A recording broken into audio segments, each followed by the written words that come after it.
I'm Steve Traugh, and I've been asked by Al Hall to recount some of the tales from my time as a music major at WVU. Al's putting together an archive of materials and recordings and videos chronicling the history of that great department. Now, before I go on, I should say that there is a great deal of lore around the music department, some of which is actually true. And I'm just going to talk about things that I remember that are sort of pertinent to me and that affected me later on in my life. Now, if any of you remember things differently than how I recount it, this is my story and I'm going to stick by it. The first group I'm going to talk about is the marching band. When I started as a freshman in 1967, it was actually my first encounter with the university rather than taking a class. And I remember having been in the marching band at Fairmont Senior High School, which was quite a wonderful band. I had been to band camp several years and sort of thought I knew what to expect. But when I got there, I was astounded by, beyond the great sound of the band and the wonderful players, that there were two guys who were doing arrangements seemingly overnight for the band to play. I mean, I was astounded. So I made it my business to get to know these guys and went and talked to them and told them that while I could write a series of drum cadences overnight, doing an entire arrangement was superhuman in my opinion.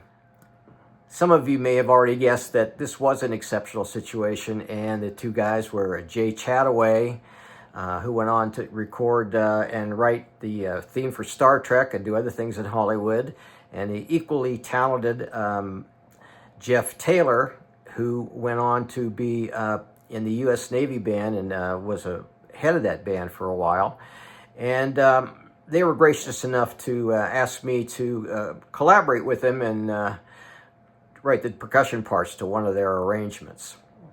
As an aside, about 20 years later, Jeff looked me up at the Music Educators National Conference in Washington, D.C., where I was doing a presentation on the use of music to teach reading and math with small children, and I was honored that he actually remembered me.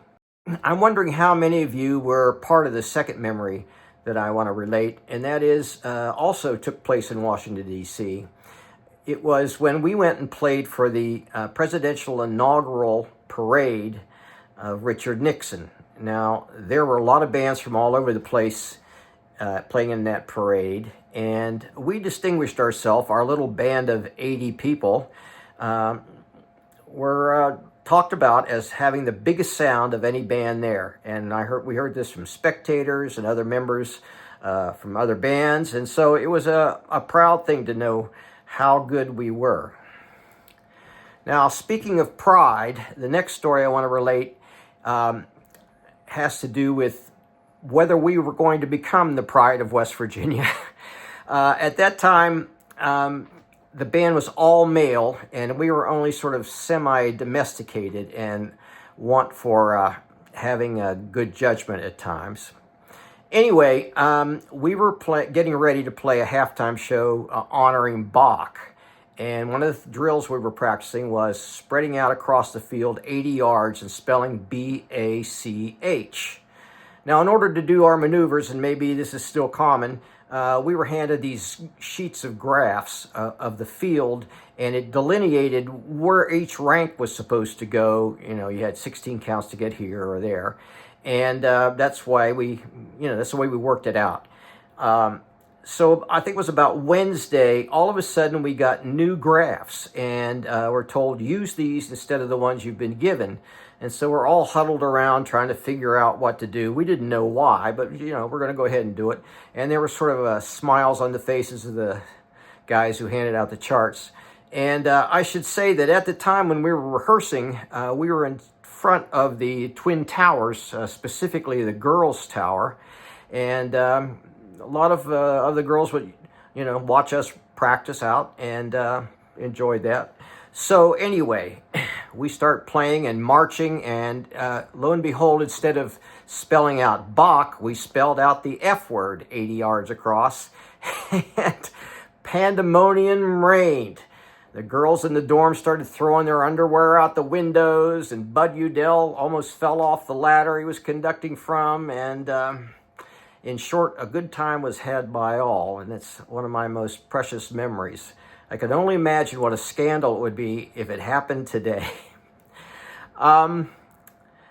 The last memory I want to share with you is one that didn't happen until I was in graduate school as a composition major, and I got the idea that it would be really outrageous to do something innovative that had never been done in a halftime show.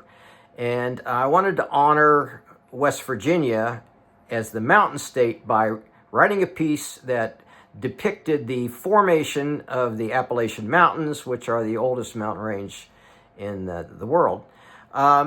And I got that idea from watching, maybe you've seen the Fantasia's use of Stravinsky's Rite of Spring to depict the formation of the earth. And so I wrote Appalachian Uprising for the band, and they were gracious enough to read through it.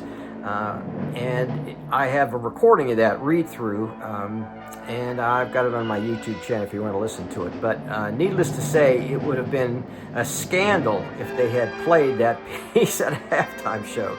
I don't know, maybe today audiences wouldn't mind it, but back then it was something, and they were smart not to do it. But I would like to, I was young and wanted to do outrageous things, and like to push the envelope.